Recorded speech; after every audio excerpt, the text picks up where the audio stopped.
Welcome back to another episode of Out of Home Insider. After a lot of deliberation and retooling and ambitious plans, I've settled on a twice a week posting schedule. I hope that you enjoy it. You're going to get this once a week kind of weekly war game, best practices, kind of my just thoughts on marketing, something that interests me for the week, and hopefully it's useful in your daily battle plan. Today's is all about Gen Z and TikTok, and then you're also going to, of course, get that great guest spotlight once a week. So 2 times a week.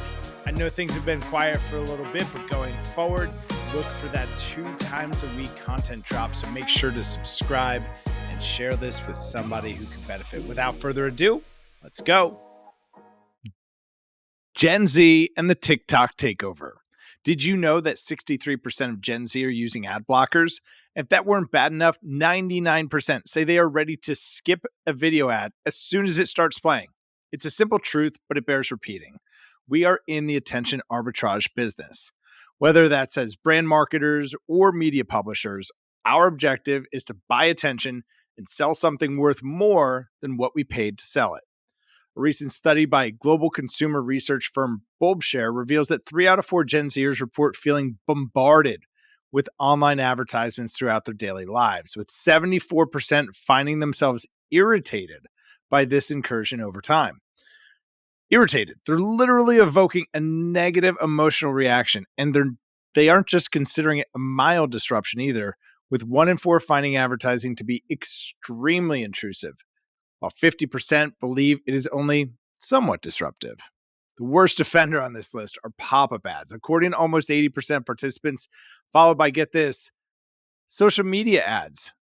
Turns out that people are annoyed with sifting through paid ads and sponsored posts just to see what your friends are doing. It's something that I know I can relate to, and I'm sure you can too. The third least annoying ad format in this study was actually found to be TV.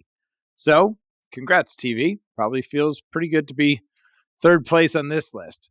Here's what's really interesting about the study.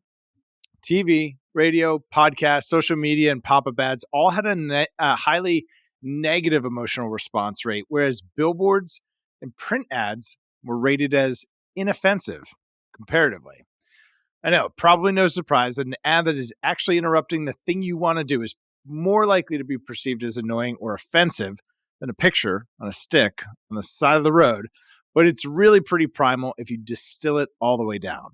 It's my choice to ignore that picture on a stick, or I can choose to look at it. It's my call. When you force me to watch an ad in exchange for the thing I want, well, Gen Z reports the emotional response as a feeling of powerlessness. It's not exactly inspiring the brand affinity vibes you're going for, so tread lightly. Choose your timing. Be thoughtful with how you use the moment. I hate to say it's that easy, but it's that easy. It doesn't mean, though, don't make offers, and certainly doesn't mean to not have a call to action. In fact, not making enough offers or making me guess at what you want me to do could be part of the reason it's annoying. I mean, if you want to ask me out and tell me where we're going. Get this. The study goes on to say that when asked how they occupy themselves during a commercial break, half of the participants said they talk with their friends or family who they're watching it with. The rest of us who are sitting here by ourselves are probably texting somebody. Almost 7 out of 10 of those people say they are more likely to buy a product recommended by their friends and family over that which has been advertised to them. That ad they blocked and skipped and ignored. In fact, 81% say that they are more likely to trust real opinions than an ad. I'm just kind of surprised it's not 100%. So how do you engage an entire generation that doesn't want to hear from you and doesn't trust you? Well, it could be time to lean into making what's old new again and pairing it with a few new tricks. According to Pew Research, nearly 40% of Gen Z prefer TikTok for online searches, according to internal data from, get this, Google. This was all first reported by TechCrunch, but wait, there's more. Gen Z has become increasingly dissatisfied with the quality of Google's search results.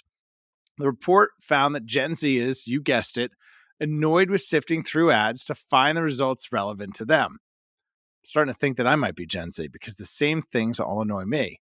TikTok, on the other hand, gives you a number of different ways to quickly discover content. So for all of us in the offline media community and specifically out of home who've hung our hat for years on, hey, offline drives Google search. Well, it might be driving a different kind of search these days, and it's probably ending up on TikTok, a lot of it ending up on TikTok. Specifically, Gen Z is turning to TikTok for searches on lighter topics like recipes, fashion tips, and bar recommendations.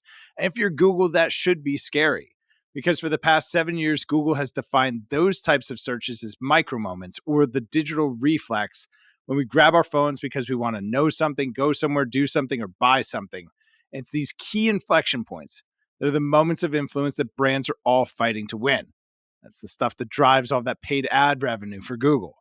They aren't out altogether on Google, though. When it comes to heavier stuff like politics and world events, Google is still king. But that's like TV being third place on the least annoying list, if you ask me. It's not the bottom funnel, purchase-rich intent keywords that brands are used to building entire ad strategies around. So here's the recap. Gen Z doesn't want to see your ads online. When they do see your ads, they ignore them. And in the moment right before they ignore them, they're deciding that they don't trust you.